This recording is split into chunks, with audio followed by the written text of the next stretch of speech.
Hey, what's up everyone? Today I'm going to be telling you guys how to start the Shadow of the Erdtree DLC slash expansion in Elden Ring. So shortly after Shadow of the Erdtree DLC was announced, people figured out that you'd have to defeat Mohg, the Lord of Blood, to be able to get to the DLC itself. But there's actually two bosses you need to defeat, and that is Star Scourge Radahn and Mohg, the Lord of Blood. And today I'm going to show you guys how to both get to those bosses and then, of course, start the DLC. First, I'll tell you how to get to Star Scourge Radahn if you've never went and fought him, since he is technically an optional boss and not actually required to, quote, beat the game. Same with Mohg, or Mohg, or however you say it. There's two different ways you can get to Radahn. There's one that is considered like the normal playthrough way, and there is a little bit of a faster way. First, we will talk about the more normal way to get there. So, to get to Radahn, you have to get to Redmane Castle, but first you need to have the Radahn Festival unlocked to be able to actually get to him and fight him. The easiest way to get to him in the normal playthrough of the game, you have to get through Stormville Castle and you have to defeat Godric the Grafted. Once you have him defeated, you can go to Liurnia of the Lakes region, and specifically from there you're going to go to the Riad Lucaria Academy. You're going to fight your way through there, and that's where you will eventually get to Renala, Queen of the Full Moon. You'll fight her, you'll defeat her. Once you have beaten both Godric and Renala, you can make your way to Redmane Castle and the Radahn Festival, where you can meet up with some, summons that will help you fight if you've, met enough of them in the game. But another way to activate the Radahn Festival is to activate any site of grace in the amber fields of the Atlas Plateau after getting both the right and left halves of the Dectus medallion and taking the Dectus lift up to the Atlas Plateau area. And like I said, you'll just enter and touch any site of grace, which will then unlock your ability to get to Redmane Castle. So to get the two pieces of the medallion you'll need, first I'll tell you about the left one. You need to go to Fort Haight, or however you say it, in the starting area of Limgrave. It's only a few minutes ride from the first site of grace ever. You actually don't have to fight any enemies when you get here. You can just run right in, you grab the medallion, and then run out or die and respawn. But you don't want to miss those precious runes if you're a lower level character or just new to the game. You might just want to try and get out of there. And at the same time, you can do that for the right half of the medallion, which is located in Fort Faroth in the northern Caelid region. After you've got both halves of the medallion, just head to the Dectus lift at the north end of Liurnia, or however you say that. It's on Bellum Highway. We'll just say that. And then you will follow the hoist a medallion prompt that will come up on your screen. And while you're when you get up to the top, you ride straight north for a moment, and you'll see a site of grace, which I believe is the actual Atlas Plateau site of grace itself. Once you've activated that site of grace, you can then go to Redmane Castle and start your battle with Radahn. Next, you will want to fight Mohg, Lord of Blood. This is not the same Mohg that's in the sewers of Leyndell or whatever the capital city's name is. That's a different version of Mohg. I'm pretty sure that's the same person. I don't remember. Elden Ring lore is kind of crazy. But anyways, the normal method, which is a pretty long method to get to Mohg, to get to Mohg, Lord of Blood, it's a little trickier than getting to Radahn and all that fun stuff. But we'll start with the normal method, which is longer. So to get to the Mohgwyn Dynasty Mausoleum, you'll need to play through a good portion of the game. There's a golden path of the story that you'll want to get to. You'll have to defeat a lot of main bosses, all the way up through Morgott, the Omen King. You'll have to defeat him. That's the last boss you'll need to actually defeat of the main story bosses before you can get to Mohg and, start ripping him a new one so you can finally play the DLC. Once you've defeated Morgott, you can make your way to the Grand Lift of Rold, which will take you to a snow-covered area called the Forbidden Lands. There's kind of a problem here, though. The western part of the Forbidden Lands, it's called the Consecrated Snowfields, is hidden and requires another special split medallion to get to. So you'll need another left and right half of a medallion, but don't worry, I'll tell you how to get those. The first part of the medallion is found in Castle Sol in the northern area of the Forbidden Lands that you're just made it to. It requires you to beat a decently tough boss named Commander Nile, so I guess you still need to find another boss, but I don't know if Commander Nile is a main boss. But once you have him defeated, you will have one side of the medallion. The other half of the medallion can be found back in the southwest Liurnia in an area called Village of the Albinarics. Those weird albino guys, the big head, big old bug-eyed, big old fat gut dudes. Those guys. You go to the village of them. It's kind of a weird spot to find at first, but you'll eventually find it. It's kind of like a cave, but not at the same time.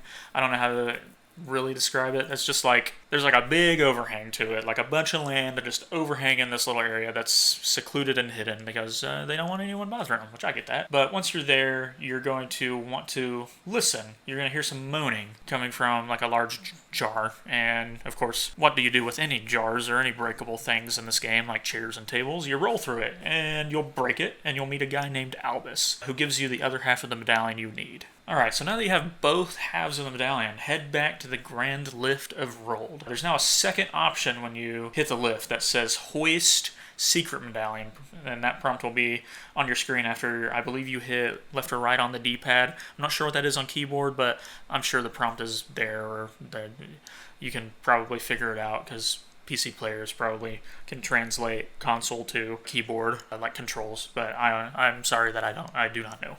But you will make sure you click Hoist Secret Medallion. Alright, so now that you've hoisted the Secret Medallion and you're in the Consecrated Snowfields area finally, you can make your way to the kind of southwest portion of this area. There is a, I believe, like a Sanguine Noble, I think is what it is. You'll find, he's in an area with ruins. You're going to find a blood-soaked portal, and that will take you to Mohg's area. You still need to fight through the mausoleum itself and actually get to Mohg and fight him. At this point in the game, you're probably going to be a decent level, so Mohg really shouldn't be that difficult, especially if you use your Wondrous Flask and use a purifying whatever crystal. It's in there somewhere. But you'll want to drink that because his blood loss is pretty gnarly. Now, there is a kind of faster and kind of easier method to get to Mohg. The normal way, depending on the kind of player you are, can take a pretty long time. Even if you're really good, it can still take some time. Because I'm not like the worst player, but I'm not the best player either.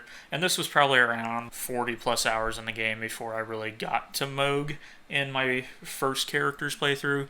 Second character playthrough, I did this faster, easier method. That's not super fast, but it's definitely faster than the other way of just playing through the game and doing all that other stuff. So one of the first NPCs you meet at the beginning of the game, once you come with the elevator that takes you to Limgrave, his name is White Mask Var. So you'll talk to him the first time, and then you'll just play the game like normal. You need to go defeat Godric, and then once you've taken him down, Var will move to the Rose Church that's in Liurnia, which is on a small island in like the western part of the lake area. You'll talk to Var, and you're going to want to answer with the option where something seems off with the two fingers. After you say that, Var will give you or not just one, several festering bloody fingers, which you can and should, to continue this method, you use to invade other players' games. So you only need to technically invade their game, so you don't have to like beat the people that you invade, or even fight them if you didn't want to. You could just use a finger severer as soon as you invade the game and leave immediately.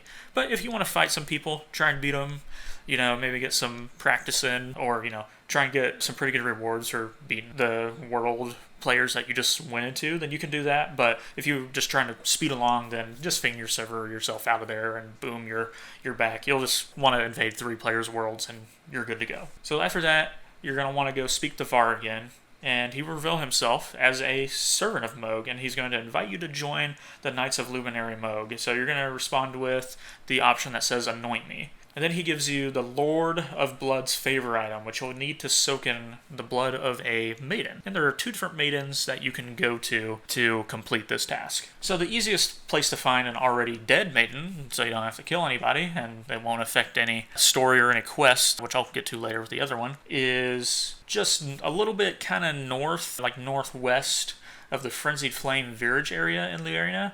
It's the Church of Inhibition. You'll just stroll up to the maiden and you'll select a prompt, soak the Lord of Blood's favor. Also, this other maiden, right after you defeat Godric, there is a maiden who pops up in that side of grace right after him that leads you to Liurnia of the Lakes area. Her name is Hyetta. You don't have to kill her. You can go get this other maiden's blood, but you can kill her and soak this thing with her blood and all that fun stuff. But, she gives quests and items and stuff like that. So So if you don't want to like miss her quest or whatever, then you shouldn't do that. But if you don't care, then go ahead. She's actually technically easier to get to because she's just right there. So whichever source you decide to go with, you'll need to return to Var again, and you'll want to give him the blood-soaked favor. He'll finally induct you into the order, and you also gain the Pure Blood Knight's Medal, which you then go into your inventory and use, and it will take you to Mohg's palace. So you can either sprint or fight your way through. There's a lot of enemies. Some of them run at you and explode, and it's like a bloody mist. And then there's some other like Mohg order guys who can inflict some decent blood loss on you if you're not careful. But eventually you will get to an elevator area. You step on this button, it takes you up, and this is where, if you don't want to fight him alone,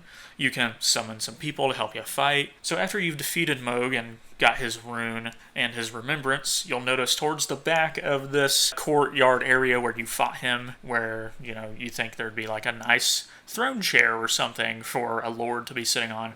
No, there's like a fleshy cocoon thing with an arm hanging out of it. Well, to start the DLC, you'll want to go up to that area, and you will want to touch the withered arm hanging out of that cocoon, and boom, you have started the Shadow of the Erdtree DLC from there. Thank you everyone for watching. I hope this guide kind of helped you guys a little bit. If it did help you, like, subscribe, all that fun stuff. Comment if you want to comment something, or if you have better tips and tricks for other people watching the video. That would be cool, because this is just my knowledge of the game. And, you know, I did have to look up some things, like, you know, the names of things. I probably still botched the way I said some of the names, but oops. But yeah, thanks everyone for watching. Toodaloo.